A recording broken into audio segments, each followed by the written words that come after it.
1994, année de toutes les émotions et de l'éclosion d'un champion allemand à bord d'une monoplace très controversée, la Benetton B194. Bonjour à tous et bienvenue dans ce nouveau podcast Un œil dans le rétro, consacré aujourd'hui à l'étonnante Benetton B194.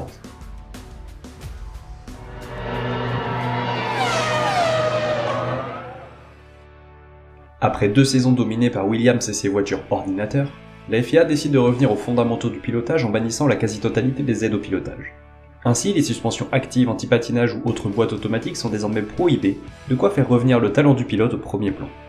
Par ces interdictions, la Formule 1 espère redonner du spectacle malgré le retrait des champions comme Prost ou Mansell.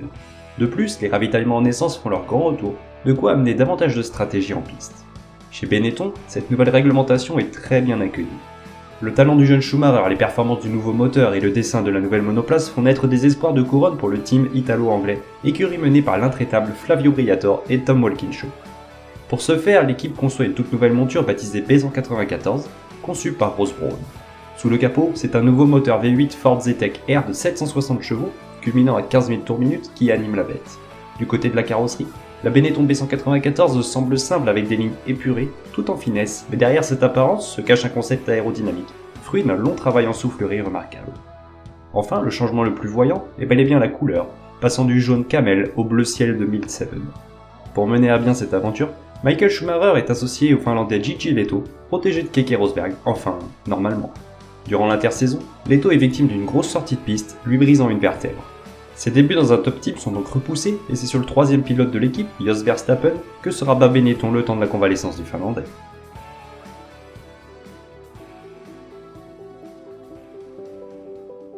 Après des essais hivernaux plus que réussis, Benetton aborde le premier rendez-vous de la saison au Brésil avec optimisme. Il faut dire que Senna, vu comme le principal protagoniste de l'année, ne trouve pas vraiment sa place chez Williams et la FW16 n'est pas encore au point. Il n'empêche que c'est le Brésilien qui empoche la première pole position juste devant Schumacher. Verstappen, qui n'a jusque-là couru aucun Grand Prix, ne se qualifie que 9ème mais rien n'est perdu, les points sont acquis le dimanche. Au départ, le triple champion brésilien vire en tête et rapidement, la lutte s'installe entre lui et le jeune Allemand. Ce n'est qu'au jeu des arrêts au stand que les positions s'inversent. À ce moment-là, plus personne ne reverra la B194. Derrière, le Hollandais tente de se frayer un chemin vers les points quand tout à coup, il se retrouve tassé par Irvine qui évitait Brundle et Bernhardt. La Benetton part en glissade avant d'empoigner les 3 autres monoplaces dans une spectaculaire cabriole. Dans l'accident, l'une des roues de Verstappen frappe le casque de Brundle, heureusement sans créer de blessure. Quelques boucles plus tard, c'est Senna qui commet une erreur. Moteur calé, il laisse libre champ au jeune Allemand pour filer vers sa 4ème victoire en Formule 1, un tour et demi devant son plus proche rival, Hill.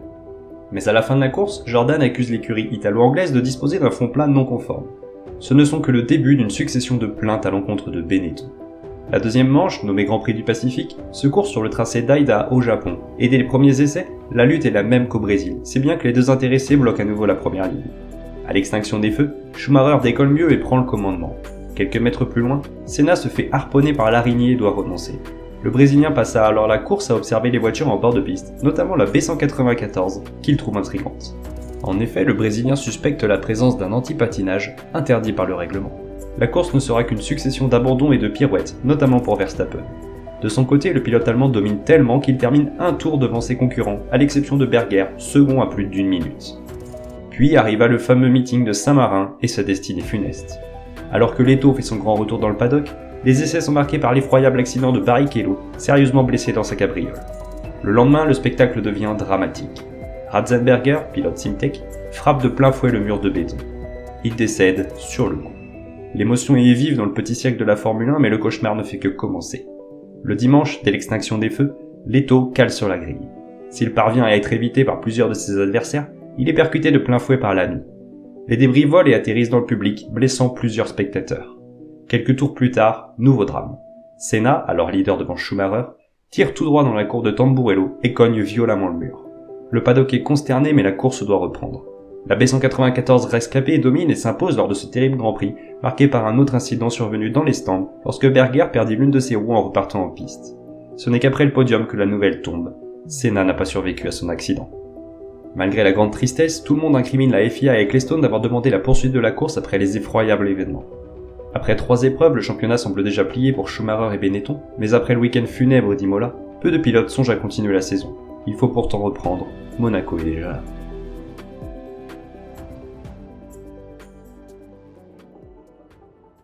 Mais avant d'entamer le week-end monégasque, la FIA ordonne à Benetton, Ferrari et McLaren de leur délivrer leur boîte noire afin de vérifier si d'éventuels logiciels d'anti-patinage étaient présents ou non. Si l'écurie italo-anglaise met 3 semaines à faire parvenir cet élément, les résultats ne seront connus qu'après le Grand Prix de Silverstone. Dans la lancée de la tragédie d'Imola, Wendlinger sort lui aussi violemment de la piste, perdant connaissance avant d'être plongé dans un coma artificiel après la découverte de graves traumatismes. Sans surprise, Schumacher hisse sa B194 en pôle avant de la convertir le lendemain en victoire, Leto terminant 7ème à la porte des points après une belle remontée depuis la 17ème place sur la grille. En Espagne, le chaos continue. Peu avant l'épreuve, l'ami est victime d'une effroyable sortie lui cassant les 2 jambes. À Barcelone, c'est au tour de Montermini de subir un terrible accident. Après 5 courses, la Formule 1 a reconnu 2 décès et 4 accidents graves, une hécatombe. Après concertation des pilotes, il est décidé d'ajouter une chicane supplémentaire pour ralentir les voitures en vue d'une possible sortie de piste. C'est donc avec des piles de pneus sur la piste que le circuit devient sécurisé. Une absurdité. En course, la Benetton de l'Allemand fait à nouveau des merveilles quand soudain, la boîte de vitesse se bloque en 5ème. Si l'abandon semble être la seule possibilité, le leader du championnat ne se démotive pas et poursuit coûte que coûte son effort. Au final, il ne s'inclinera que face à Hill après une prouesse remarquable. Quant à Leto, son moteur Ford décida lui-même de l'issue de l'épreuve. À Montréal, l'histoire se répète. Schumacher signe la pole puis la victoire, tandis que Leto, partant seulement 20ème, remonte jusqu'à la 7ème place avant de finalement récupérer le point de la 6ème place après le déclassement de Fittipaldi. Pour autant, les performances du Finlandais ne ravissent pas Briatore, qui n'hésita pas une seconde à rappeler Verstappen pour la suite de la saison.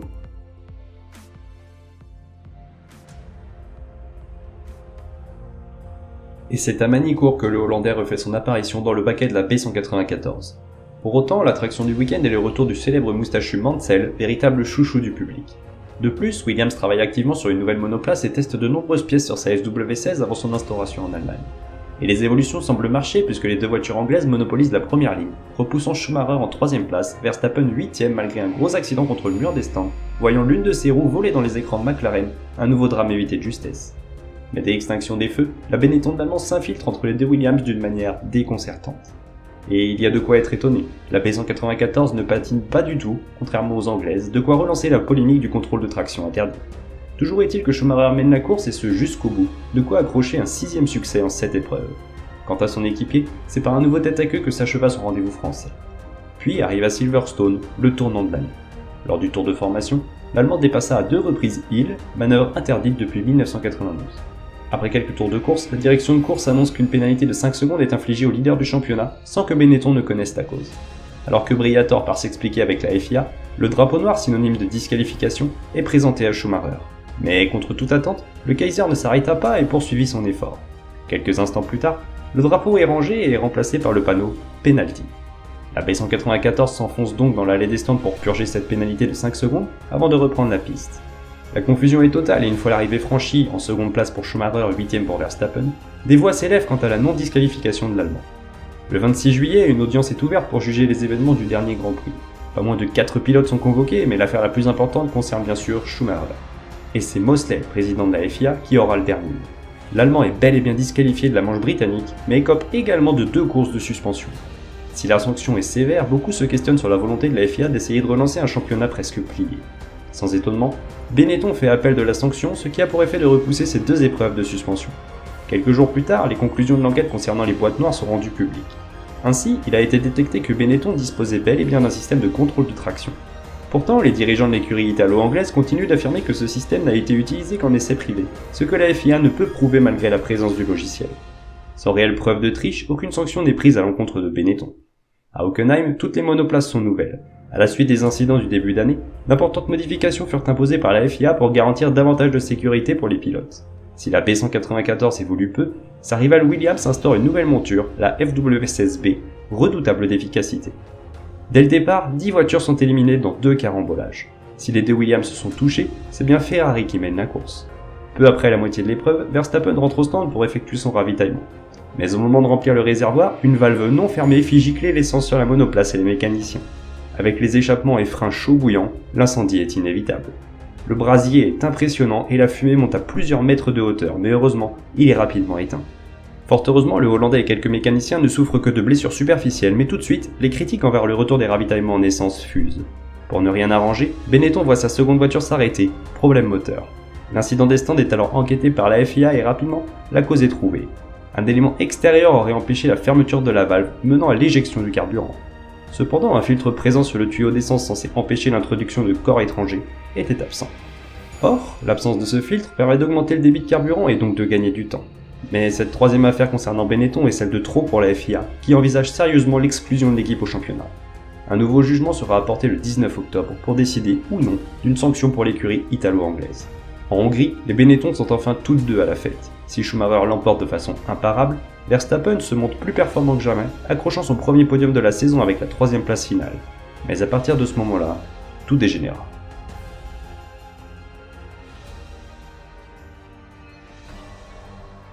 Sur la piste de Spa-Francorchamps, théâtre du premier succès de Schumacher 2 années plus tôt, Benetton officialise la fourniture moteur par Renault à compter de 1995. Sur un circuit voyant son plus célèbre virage pourvu d'une dangereuse chicane pour ralentir les voitures, l'Allemand vole littéralement. Malgré une belle pirouette sur un vibreur à mi-course, personne ne peut l'inquiéter et sa victoire est facile. Quatrième, Verstappen sait que ses points seront importants en fin d'année au classement constructeur, aisément dominé par Benetton à l'heure actuelle. Mais quelques heures après l'arrivée, stupéfaction. L'Allemand est disqualifié car la planche de bois présente sous la voiture est trop mince de 2 mm par rapport à la norme FIA. Braun défend son écurie en avançant la cause du tête-à-queue, thèse rejetée par les commissaires. De ce fait, le pilote Benetton abandonne 10 points par rapport à son adversaire direct Hill au championnat. Si Verstappen récupère la troisième place, l'écurie italo-anglaise fait appel de la sanction. C'est déjà la quatrième affaire concernant Benetton cette saison, et les 2 semaines qui séparent la Belgique de l'Italie ne sont pas de tout repos. L'appel est rejeté par la FIA qui entérine le classement de Spa-Francorchamps. Pire encore, l'exclusion de 2 grands prix pour Schumacher est validée. L'Allemand est donc contraint de regarder l'épreuve italienne et portugaise depuis le garage. L'affaire de ravitaillement est également jugée et si Benetton s'en tire bien, elle se retrouve privée de son directeur technique, Tom Walkinshaw, désigné comme le coupable de la suppression du filtre. Pour pallier à l'absence de Schumacher, Briatore refait appel à Gigi Leto alors que ce dernier avait été viré quelques mois auparavant. Mais avec un duo inexpérimenté, Benetton craint que sa première place au championnat constructeur soit mise à mal. Et c'est ce qui se passa. Aucune voiture dans les points, des chronos très lents face à la concurrence, de quoi irriter Briatore. Pire, Hill s'adjuge la victoire et se replace sérieusement au championnat. La sanction sera la même à Estoril. Malgré la 5e place de Verstappen, personne ne peut empêcher la Williams numéro 0 de l'emporter une nouvelle fois, lui permettant de revenir à 1 point de Schumacher à 3 courses du but.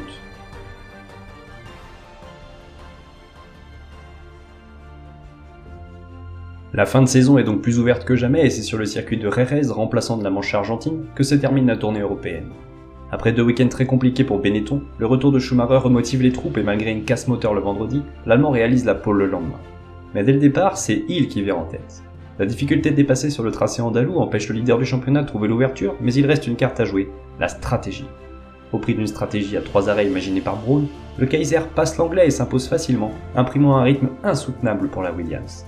Avec 5 points d'avance, Schumacher fait un pas de géant vers le titre, mais la piste de Suzuka correspond mieux aux caractéristiques de la Williams. Benetton arrive donc au Japon sans l'étiquette de favori, sans Verstappen non plus. Briatore, qui a récemment racheté l'écurie Ligier, a acquis le contrat de Johnny Herbert, alors pilote Lotus. L'équipe anglaise étant en grande difficulté financière, l'Italien plaça l'anglais dans son team français pour Jerez, avant de le mettre dans la B194 de Verstappen pour les 2 dernières manches de la saison. C'est déjà le 4e pilote de l'année pour l'écurie en tête du championnat constructeur, pour 2 petits points devant Williams. Pour autant, c'est bien Schumacher qui réalise la pole devant Hill. Herbert se qualifie 5e, un bon résultat pour un néophyte chez Benetton.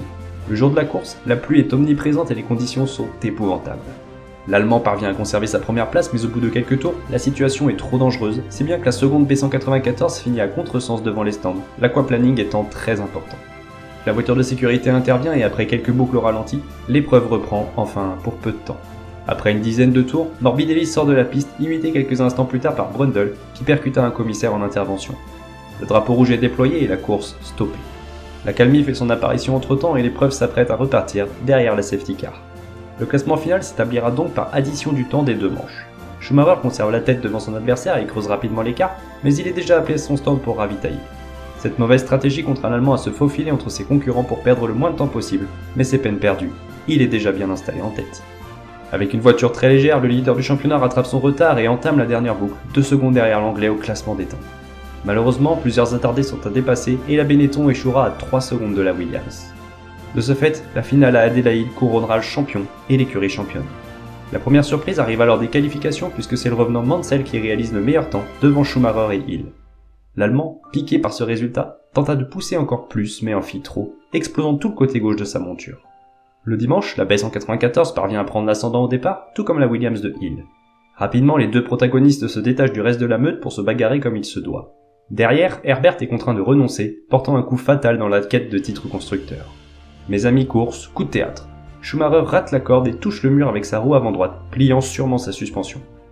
Hill, qui suivait les échappements de la Benetton, en profita et se jeta à l'intérieur pour le prochain virage à droite, tout comme Schumacher. Le contact est inévitable. La B194 décolle à 45 degrés avant de retomber dans les pneus. C'en est fini de la course de l'Allemand qui voit la FW16B s'envoler en tête, enfin, pas pour très longtemps. En effet, l'accrochage aura eu raison de la suspension de la Williams, elle aussi contrainte à l'abandon. Schumacher devient donc champion du monde pour la première fois de sa carrière dans un final reflétant cette drôle de saison 94. Avec l'abandon des deux B194, Williams s'assure le titre de champion, mais qu'importe, le poulain de Briatore aura vaincu l'écurie anglaise. Pourtant, de nombreuses personnes s'indignent de l'absence de pénalité à l'encontre de Schumacher pour sa manœuvre sur Hill. Alors que certains réclament l'exclusion de l'Allemand du classement, d'autres, comme Prost, avancent la thèse d'un fait de course, d'un geste de champion. Les opinions divergent, mais les choses ne changeront plus.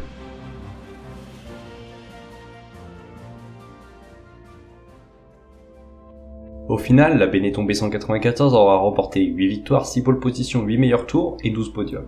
Si Schumacher est finalement titré, cette saison restera dans les annales de la Formule 1 comme étant l'une des plus tragiques et l'une des plus gouvernées par une politique de moins en moins correcte, le tout assaisonné d'un parfum de tricherie. Si rien n'a pu être démontré, beaucoup pensent encore que la B194 de l'Allemand était équipée d'un anti-patinage, à commencer par Verstappen. Mais comment expliquer que Leto, remplaçant du champion durant 2 courses, n'arriva pas à piloter aussi vite que l'aurait fait Schumacher ? Le mystère reste entier, mais quoi qu'il en soit, la Benetton continuera à faire des merveilles entre ses mains l'année suivante, remportant le championnat très facilement.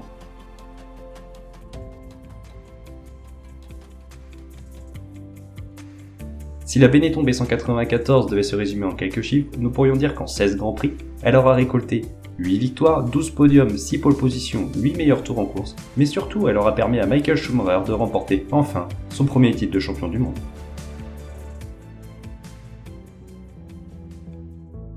Pour en savoir davantage sur toute l'histoire de la Formule 1, rendez-vous sur le site internet unoeildanslerétro 1.wixit.com/unoeildanslerétro, sur les réseaux sociaux Facebook et Instagram. Et quant à moi, je vous dis à bientôt pour un nouveau coup d'œil dans le rétro.